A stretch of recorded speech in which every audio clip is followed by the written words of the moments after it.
Donc dans cette vidéo, je vais rajouter sur le lien accueil, lorsque la personne n'a pas validé sa fiche, hein, en tout cas lorsqu'elle n'a pas rempli tous les champs et donc que sa fiche n'a jamais été validée. Si l'utilisateur appuie sur le bouton accueil, je vais faire en sorte que ça affiche une modale qui lui dit qu'il doit remplir sa fiche. Donc c'est ce que l'on va voir dans cette vidéo. Donc je vais aller sur le composant qui est dans layout, qui est main headers. Voilà, donc ce composant, c'est là où il y a les liens, hein. On l'a déjà vu dans des vidéos précédentes. Donc le lien actuellement est ici. Si la personne n'a pas rempli sa fiche, il est désactivé. Et donc actuellement, il n'y a que ça qui fonctionne.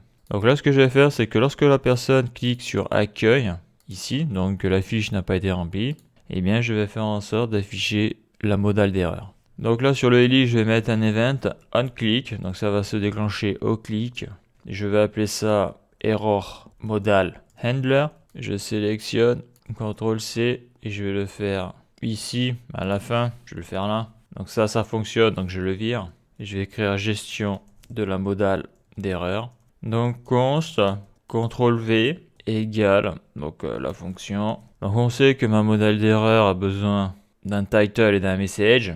Donc là je fais le state error. Donc tout ça on l'a déjà vu dans des vidéos précédentes. Cette error, les accolades. Dedans je vais y mettre title, 2 points. Donc qu'est-ce que je vais marquer dans attention? Et le message ça va être message, 2 points, les double quotes. Vous devez finir de remplir le formulaire avant de quitter cette page. Voilà, donc là maintenant je vais déclarer le state.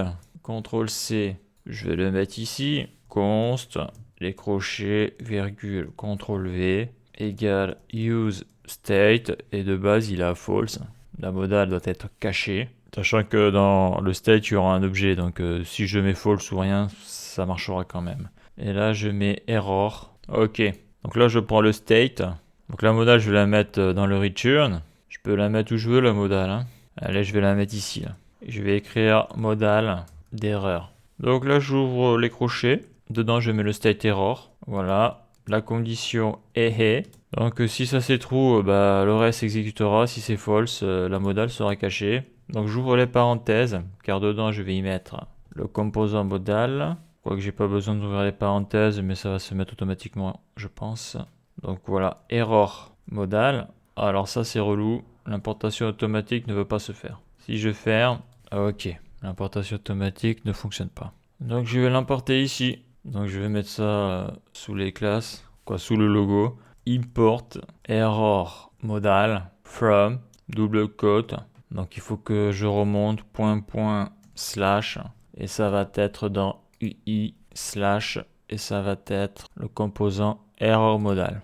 Voilà. Donc on sait que dans ce composant que j'ai fait, on l'a déjà vu plein de fois dans des vidéos précédentes, dedans j'ai besoin de passer en props le title et j'ai besoin de passer le message et bien sûr j'ai mon bouton OK que je dois valider pour sortir de la modale. Donc j'ai le event on confirm, voilà, props on confirm égale, voilà. Donc dans le state error il y aura error.title vu que j'ai déclaré avant là. Dans message je mettrai error.message. Et donc dans le onConfirm, je vais y mettre une fonction pour remettre le state à false quand j'appuierai sur OK. Voilà, le state passera à false lorsque je cliquerai sur le bouton OK, maj alt F. Donc voilà, tout est bon.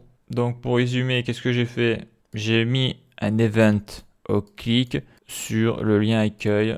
Ce lien ne s'affiche que lorsque la condition leak inactive est à true, c'est-à-dire que la personne n'a pas fini de remplir sa fiche. Après, je déclare un state error. Je le mets à false ou je mets rien dedans, ça marchera quand même. J'importe mon composant error modal. Donc après au niveau du handler qui sera activé au clic sur le texte accueil. Donc je le mets ici, hein. Donc je mets le state avec deux propriétés, title et message. Et après donc si le state error est à true, en tout cas lorsque je le mets dans la condition, si la condition est true, donc ça veut dire que si il y a de la donnée dedans, j'affiche la modale error avec le title, le message. Et là, j'ai la fonction là. Je clique sur OK pour fermer la modale. Donc, est-ce que ça fonctionne? Donc, j'actualise. Donc là, je mets du texte. Je clique sur OK. Donc là, ça part pas parce que j'ai pas fini de remplir tous les champs. Donc là, je clique sur accueil. Magique. Vous devez remplir le formulaire avant de quitter cette page. Tout à fait. Donc là, on voit que le curseur ne change pas de forme. C'est-à-dire que la main n'apparaît pas comme ici. Donc là, je vais y mettre la main. Donc pour ça, il faut que j'affiche le fichier CSS. Donc ça se passe où? Ça se passe sur accueil qui est ici. Donc c'est dans le LI. Le LI. Donc le header LI. Donc là je vais marquer cursor pointer.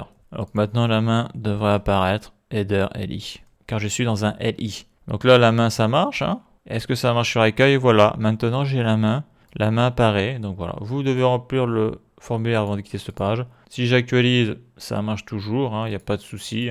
Je ne peux pas quitter la page tant que je n'ai pas rempli le formulaire. Donc je vais remplir le formulaire. Je remplis le formulaire, je clique sur envoyer, voilà. Et maintenant je vais pouvoir changer de page et aller sur l'accueil pour voir les posts. Ça fonctionne. Ok, je peux mettre un commentaire. Bon, il y a tout qui fonctionne, tout marche. Super, donc je supprime. Je vais sur la fiche utilisateur et je la supprime. Donc là, il y a un cas que j'ai pas contrôlé. On va le voir maintenant. Donc là, je fais ça, je crée un compte, se connecter. Donc imaginons là, la personne n'a pas rempli sa fiche. Il clique sur accueil, ça ne marche pas, mais on va dire que la personne c'est un petit pirate. Donc qu'est-ce qu'il va faire? Il va trafiquer l'URL, il va faire ça et il va faire ça. Et là, magique, il a hacké le système. Donc il n'a pas de nom, donc il peut faire un message, il peut le modifier, il peut mettre un commentaire. Mais le monsieur, il n'a pas de nom. Et sa fiche est vide. Par contre, vous devez remplir le formulaire avant de quitter cette page. Donc là, il est rentré dans un bug. Et en plus, il ne peut pas la modifier, cette fiche-là. J'actualise. Ouais. Alors, se déconnecter.